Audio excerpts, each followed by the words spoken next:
अस्सलाम वालेकुम। मेरा नाम डॉक्टर अब्दुल कादिर है। मैं माहिर इमराज़ मैदा और जिगर हूँ। आज मैं बहुत एक अहम टॉपिक पे बात करना चाहूँगा। रिसेंटली मैं अपने कुछ पेशेंट्स में ऐसी चीज़ें देख रहा हूँ कि मुझे आज ज़रूरत पड़ी कि एक मैं 5 मिनट या 6 मिनट की टॉक इस टॉपिक पे करूँ जो कि सबसे इम्पॉर्टेंट है, वो है ब्लीडिंग पर रेक्टम।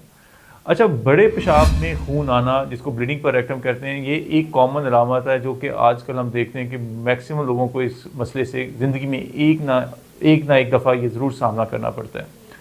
अच्छा, ब्लीडिंग पर रेक्टम को हमारे यहाँ बहुत ही कॉमन मिथ है कि इसके लिए सिंपल बवासीर का लेबल लगा दिया जाता है। जिसको बड़े पेशाब में खून आता है उसे हम कहते हैं कि जी इसको बवासीर है। हालांकि ये बहुत गलत मिथ है। मेजॉरिटी ऑफ केसेस के अंदर बवासीर ब्लीडिंग पर रेक्टम का कॉज नहीं होता।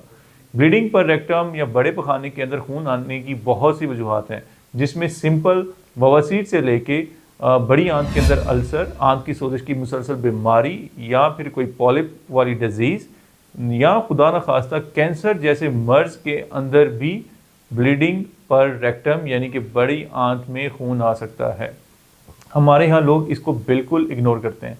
एक पेशेंट मेरे पास आया और उसको सिंपल कंप्लेंट थी कि उसके पेट में हल्का फुल्का दर्द होता है, और जब उसकी मैंने हिस्ट्री डिटेल ली तो उसने ये कहा कि उसको कभी कभार पखाने के अंदर खून भी आता है जिसके लिए वो बवासीर की दवाई ले रहे हैं। जब मैंने उस मरीज़ का टेस्ट किया, एक सिंपल सा टेस्ट होता है जिसके ज़रिए हम सिंपल ब्लीडिंग को कॉम्प्लिकेटेड ब्लीडिंग के कॉजेज से डिफ्रेंशिएट कर सकते हैं। वो टेस्ट है कोलोनोस्कोपी और सिग्माइडोस्कोपी।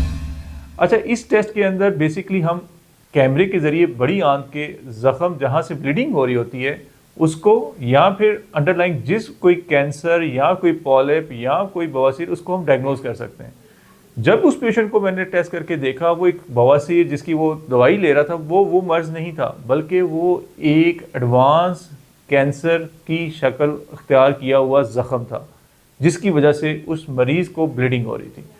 तो इसलिए मैं ये ज़रूरत महसूस करता हूँ कि हम सबको इस चीज़ की आगाही ज़रूर होनी चाहिए कि जब भी ब्लीडिंग पर रेक्टम हो या बड़ी आंत में खून आए, तो बजाय इसके कि हम वसवसों पे रहें, हमें उसका डायग्नोसिस ज़रूर बनाना चाहिए। हमें उसके लिए तशख़ीसी अमल ज़रूर करना चाहिए, और रिकमेंडेशन उसके लिए है एक टेस्ट, वो है कोलोनोस्कोपी।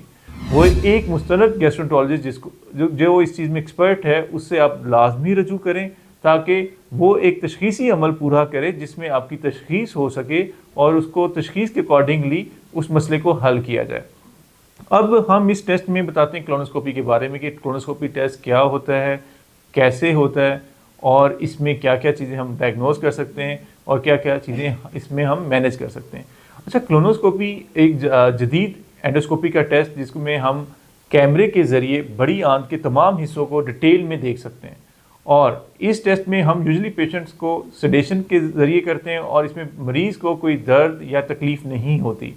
हाँ, इस टेस्ट के लिए कुछ तैयारी ज़रूर होती है जिसमें हम साशे पे ला के बड़ी आंत को हम सफाई कर देते हैं ताकि प्रॉपरली उसको हम देख सकें। कुछ मरीज़ों के अंदर पूरी आंत का मुआयना ज़रूरी होता है, इसके लिए डिटेल्ड कोलोनोस्कोपी की जाती है। कुछ पेशेंट्स के अंदर सिर्फ़ और सिर्फ जो बड़ी आंत का थोड़ा सा पोर्शन जिसको सिग्माइड कॉलन तक कहा जाता है उसका मुआयना ज़रूरी होता है।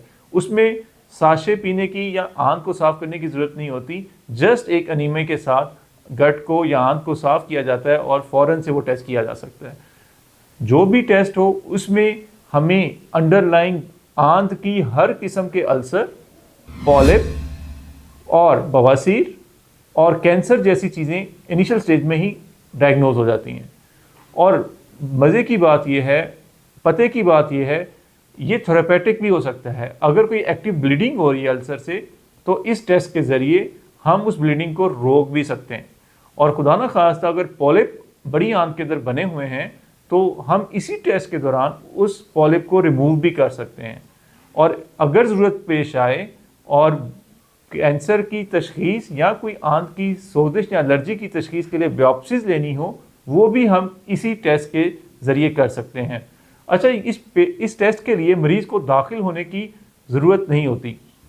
हाँ, अगर अंडरलाइंग हाई रिस्क पेशेंट्स हों या ब्लीडिंग सीवियर हो रही हो तो उन पेशेंट्स को यूजली हम एक आधा दिन ऑप्टिमाइजेशन के लिए और पोस्ट प्रोसीजर स्टेबलाइजेशन के लिए एडमिट रखते हैं। अदरवाइज ये प्रोसीजर कोलोनोस्कोपी आउटडोर रूटीन के अंदर पेशेंट वॉकिंग आता है, करवा के वापस चला जाता है, और इवन इसी दौरान हम उनका मेजर या माइनर प्रोसीजर के दौरान अगर ब्लीडिंग का कॉज है उसको आइडेंटिफाई करके मैनेज भी कर सकते हैं।